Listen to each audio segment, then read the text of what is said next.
Klabu ya Yanga itakuwa inalazimika lazima ilipe gharama wakitaka kwenda kutumia uwanja, lazima walipe gharama, lazima walipe gym, lazima huduma zote zinazopatikana. Kama kutakuwa na swimming bado itabidi walipe. Kwa hiyo katika hali ya kawaida ukiona ndani ya Yanga unaona kuna mgogoro mkubwa utaenda kutokea. Mimi binafsi nikiangalia kama hakuna exit clause, maana yake kuna mgogoro unakuja kutokea, kwa sababu kwanza haiwezekani kuweka 50 kwa 50. Ukiwa kwenye nyumba yako wewe na mkeo wote kama mnakutana katika 50 kwa 50, kila mmoja anataka haki pale katikati, mgogoro utatokea ambao ni mkubwa sana. Hapo nazungumzia mfano wa familia. Lazima kuna mtu awe juu na mwingine awe chini. Yule wa juu anakuwa na nguvu ya kimaamuzi. Engineer siangeweza kuipendelea GSM, au engineer siangeweza. Engineer Said ameingia kwenye klabu ya Yanga akitokea kuwa mkurugenzi wa uwekezaji wa GSM. Umeelewa? Wale ambao wataingia kwenye uongozi, kama kutakuwa na vifungu ambavyo havikukaa sawa, hapo ndio argument ya kwanza ya kimahakama itaanzia.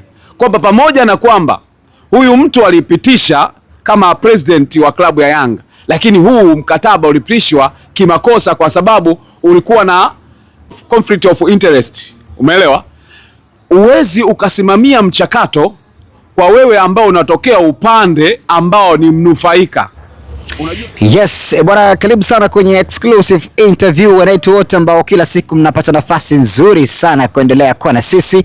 Hapa ndipo sehemu sahihi kabisa, haujakosea kuweza kuungana nasi. Basi kikubwa hapo chini kuna neno limeandikwa subscribe, tafadhali sana naomba uweze kubonyeza, kwa sababu utakuwa mtu wa kwanza kabisa kuweza kupata habari zetu. Ndipo na Lugano Israel, mzee wa black and white, ukipenda kuita white and black, yote sawa. Mzee baba, vipi?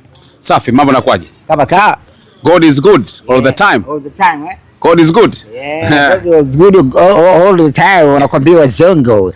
Bwana, tumezungumza mengi sana kimichezo baada ya timu ya Yanga kuweza kutia saini ujenzi wa uwanja. Tukazungumzia faida, tukazungumzia mapungufu, lakini hatukuweza kumalizia kwa siku ya jana kwa sababu pia tuliwapa watu nafasi ya kuweza kupata madini mengi sana. Mimi nataka tuweze kuzungumza migogoro pia ya GSM, namna ambavyo inasemekana kwamba kampuni imeweza kuingia ubia. Kuna kampuni imeingia ubia dhidi ya Yanga, yani GSM Company pamoja na Yanga Company ambao wao watasimamia huo uwanja. Nadhani jana tuliweza kuzungumza kwa upana kabisa, lakini kuna baadhi ya wazee, hasa mzee Magoma pia miongoni mwa watu mashabiki wa Yanga kindakindaki, wao pia walishawahi kuzungumza namna ambavyo uongozi wa Yanga kwake anaona hauko sawa. Tuanze hapo kwanza, Lugano Israel, mzee wa black and white. Beni, kwanza kabla tujaanza kuzungumza chochote, kwanza tumsikize ushabiki. Hawa ni mashabiki wa Yanga sasa. Alafu tuje tuweke mitazamo ya kile ambacho unataka tukizungumza, hasa zile changamoto na migogoro ambayo inaweza kutokea huko baadaye. Huyu anaitwa Baraka Yanga. Nadhani ni moja kati ya watu ambao inawezekana naona kama anajielewa, lakini kuna sehemu inawezekana na mess up. Ngoja tumsikize alafu tutatoa nani. Endapo Yanga wanafikia kikomo na GSM, maana yake ni nini?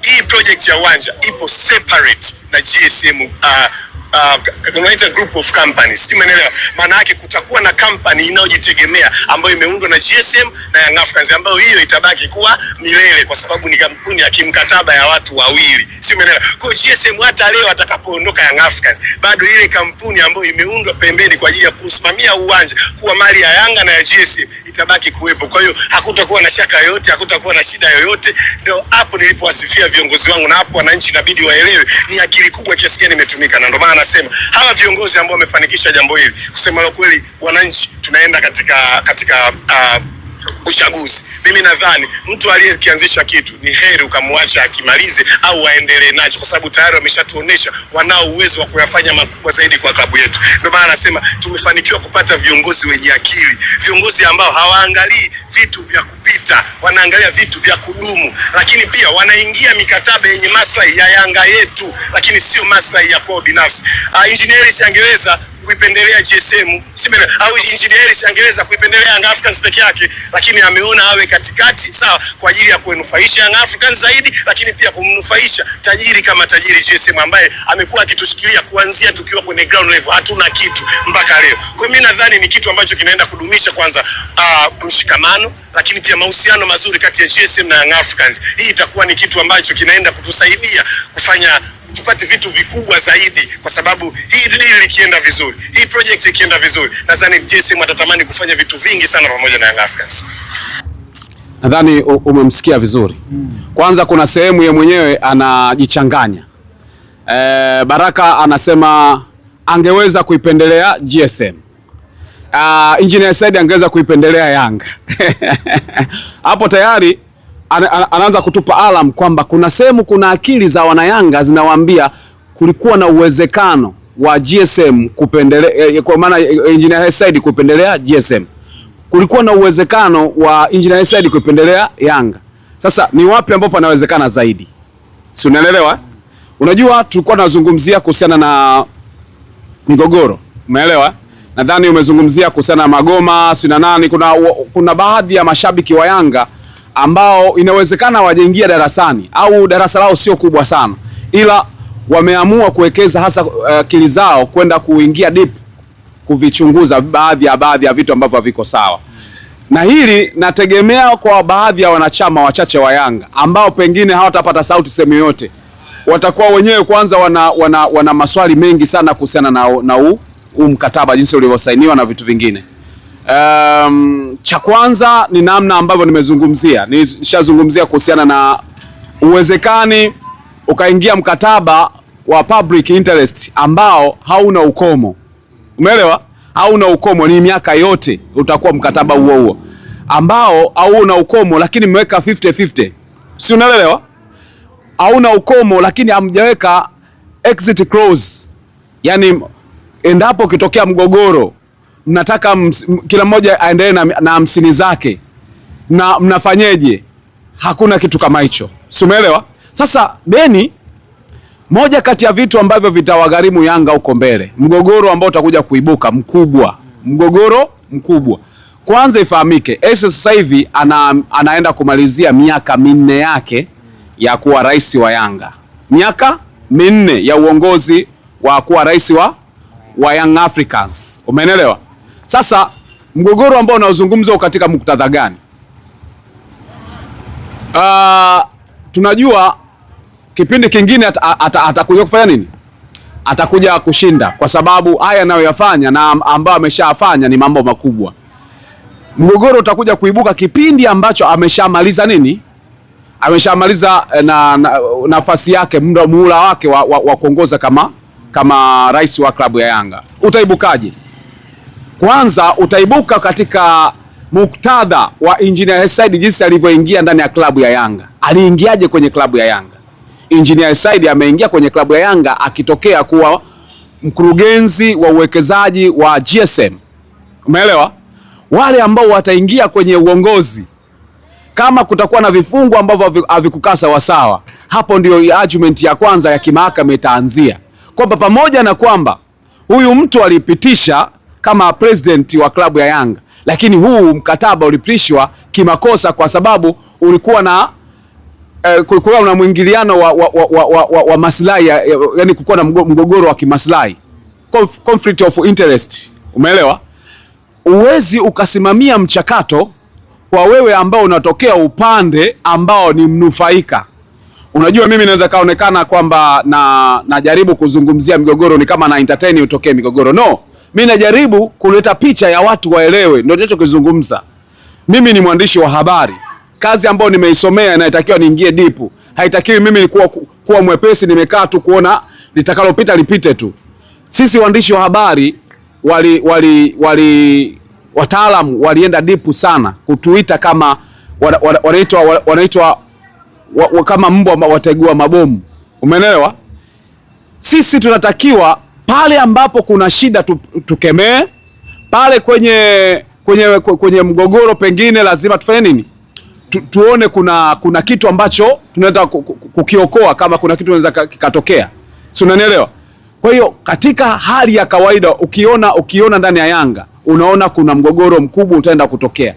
Mimi binafsi nikiangalia kama hakuna out clause, exit clause, maana yake kuna mgogoro unakuja kutokea, kwa sababu kwanza haiwezekani kuweka 50 kwa 50. Ukiwa kwenye nyumba yako nyumba yako wewe na mkeo wote kama mnakutana katika 50 kwa 50, kila mmoja anataka haki pale katikati, mgogoro utatokea ambao ni mkubwa sana. Hapo nazungumzia mfano wa familia. Lazima kuna mtu awe juu na mwingine awe chini. Yule wa juu anakuwa na nguvu ya kimaamuzi. Umeelewa? Maana yake hata kama angetaka kitu gani ili mgogoro usitokee, itakiwa hata kama angelazimisha GSM awe na 51, Yanga awe na 49 ili GSM awe na maamuzi zaidi, hapo mgogoro ungekuwa haupo. Au Yanga awe na 51, GSM awe 49, hapo mgogoro haupo. Maana yake yule ambaye anakuwa na nguvu kubwa anaweza kuamua. Ina maana huyu wa chini akishindwa kwenye mfumo wa Isa, anaweza kaziuza Isa, yule akaendelea kuendeleza mradi, afu huyu akasema bwana endelea na shughuli zingine. Kwa hiyo ukiangalia kwenye muktadha wa kawaida, mgogoro ambao unaenda kutengenezeka ni mkubwa. Sasa hivi kuna wana Yanga ambao wana akili, ila wanajua tutamezwa na mafanikio ambayo yuko nayo Engineer Said sasa hivi. Kwa sababu gani? Hata nikiibuka nitaonekana snitch tu, lakini sio kwamba hawana akili. Wanajua kwamba mikataba wanazungumza watu kutoka upande wa GSM na Yanga, lakini Yanga iliyomezwa, si kama unaelewa. Mgogoro utatokea huo, lakini pia kuna mgogoro ambao utatokea ndani ya hiyo kampuni, kwa sababu inayozaliwa ni kampuni nje ya Yanga, nje ya GSM. Kunazaliwa kampuni nyingine ambayo itakuwa inaendeshwa, iko independent, iko huru. Maana yake ni nini? Klabu ya Yanga itakuwa lazima ilipe gharama za kwenda gym, kwa sababu hiyo ni kampuni, haijaambiwa iko chini ya Yanga. Hiyo ni kampuni peke yake, kwa jinsi alivyoongea Engineer Said, ni kampuni inayojitegemea yenyewe. Itabidi Yanga wakiitaka kwenda kutumia uwanja, lazima walipe gharama, lazima walipe gym, lazima huduma zote zinazopatikana, kama kutakuwa na swimming bado itabidi walipe. Hicho kitu pengine hawajakizungumza, lakini muktadha wa kuwa na kampuni ambayo itakuwa inaongoza pale, maana yake mtu yoyote atakayetoka nje na hawa itabidi akalipe gharama.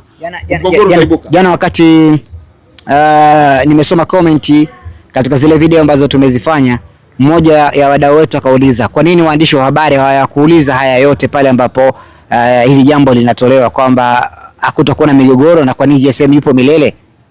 Nadhani kibaya sana ni kwamba huwa maswali yanalimitiwa. Wanaweza kuambia tunaruhusu maswali matatu. Unaweza ukauliza maswali matatu, lakini maswali ya msingi ambayo itakiwa lazima yaulizwe labda ilikuwa yawe 7. Maana yake matano matano au 6 au mangapi yanakuwa yameshapigwa chini. Kwa hiyo ikafika hatua anakuambia naruhusu swali moja la mwisho. Sio tuendelee kuuliza maswali. Maana kama kuuliza maswali huenda haya mambo yote angefikia watu wangeuliza kwamba kwa nini hakuna kikomo. Ule ni mgogoro wa kwanza, hakuna kikomo.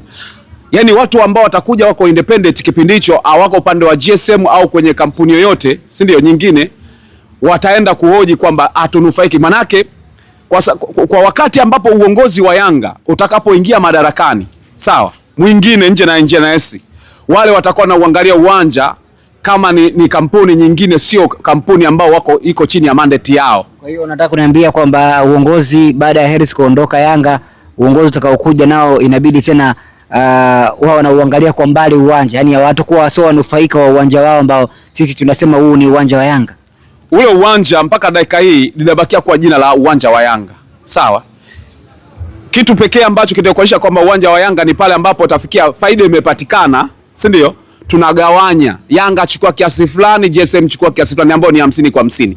Lakini matumizi ya uwanja, Yanga watakuwa ni sehemu ya kuchangia mapato kwenye ule uwanja, manake hawatakuwa naingia bure. Mimi kwa jinsi ambavyo nimeelewa, ule uwanja Yanga, hata swimming pool, hata huduma zote zitakazofanyika mle hazitakuwa bure, kwa sababu ile ni kampuni inayojitegemea. Si unanielewa vizuri? Au ni kwa mtazamo wako? Sio kwa mtazamo wangu, ni kwa sababu ya mazingira halisi ambayo yapo. Ile ni kampuni ambayo inakuja kuongoza. Maana yake Yanga hawezi kutoka huko anasema tuenda kutumia bure kule, lazima walipe gharama, kwa sababu Yanga watakuwa na uongozi wao kule. Nao wana uongozi wao. Kwa hiyo hamwezi kuingia tu uwanjani bila kulipia gharama. Si unanielewa? Kwa sababu wameform kampuni ambayo nayo inatakiwa kuingiza mapato. Lakini kitu kingine ambacho nimekitazama kwenye huo mgogoro ni namna ambavyo uongozi nje na Engineer Said hawatakubaliana nao, kwa sababu kumbuka Yanga wanaenda kwenye transformation, sawa?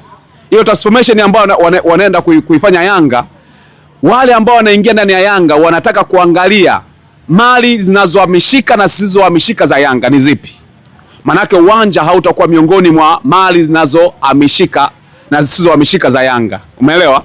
Ina maana watakuja kuibua mgogoro kwamba kama Yanga tumeingia kwa ndani ya Yanga, kwa nini vitu havihamishiki?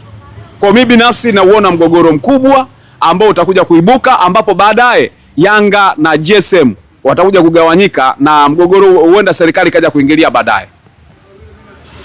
Mimi naamini kwenye mikataba ambayo imeendelea ya ujenzi wa uwanja, hapo hapako sawa kwa upande wa Yanga. Mimi mzee wa black and white nazungumza ndani ya mikataba hii ya ujenzi wa uwanja na mikataba ya umiliki wa uwanja na kila kitu ambacho kipo ndani ya mkataba wa uwanja, kuna kitu ambacho hakiko sawa. Kwanza watu waelewe jamani, labda mimi naona mashabiki wa Yanga ambao wako huru watakuwa wanaona hiki kitu. Kwanza ndani ya klabu ya Yanga, wale ambao ni wafanyakazi wengi wa klabu ya Yanga, wengi wanatoka GSM. Wengi wanatoka GSM, wameama. Wengi sana. Wafanyakazi wengi walikuwa GSM ndio wanafanya kazi ndani ya klabu ya Yanga.